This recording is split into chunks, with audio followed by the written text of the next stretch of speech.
is KTTC News.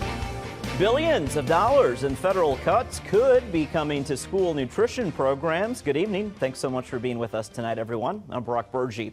The U.S. House of Representatives recently identified $330 billion in reductions to be phased in over the course of the next 10 years. $12 billion coming from federal school meal funding. New for you here tonight at 10.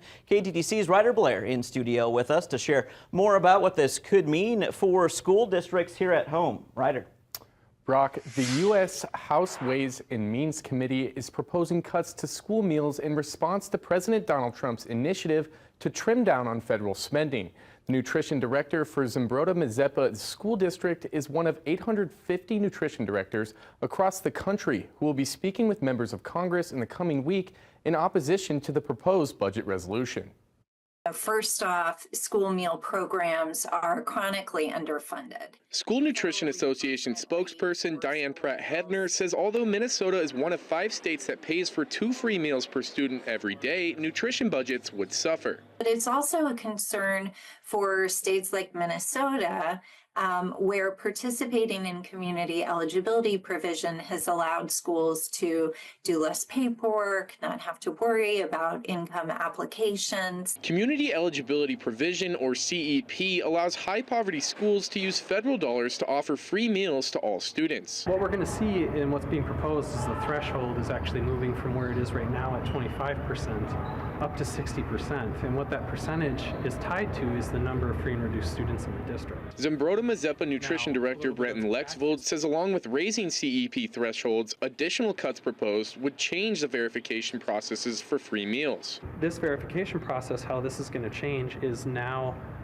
anybody that applies for it would have to verify that the actual income they've put on that application is what they've reported. Parent in the ZM district, Richard Logan, believes federal funding should be reevaluated. They do need to see if there is any wasteful spending going on, perhaps people that are taking advantage of the program and not actually using it for its intended purposes. Lexvold says without the federal funding, school nutrition budgets would operate under meal debt. Like any other business, you want to have that overhead operating because that allows you to pay for that equipment, replace things that need to be replaced. And on top of that now too, we're just seeing such a labor shortage where wages and wage increases are starting to bite into this limited budget as well. According to the School Nutrition Association, if the federal proposed budget cuts pass, about 12 million students from 24,000 schools across the nation would be kicked off of school meal funding. Lexvold plans to speak on the House floor and meet with Congress members in Washington about the budget proposal starting on Saturday. Live in the studio, Ryder Blair, KTTC News.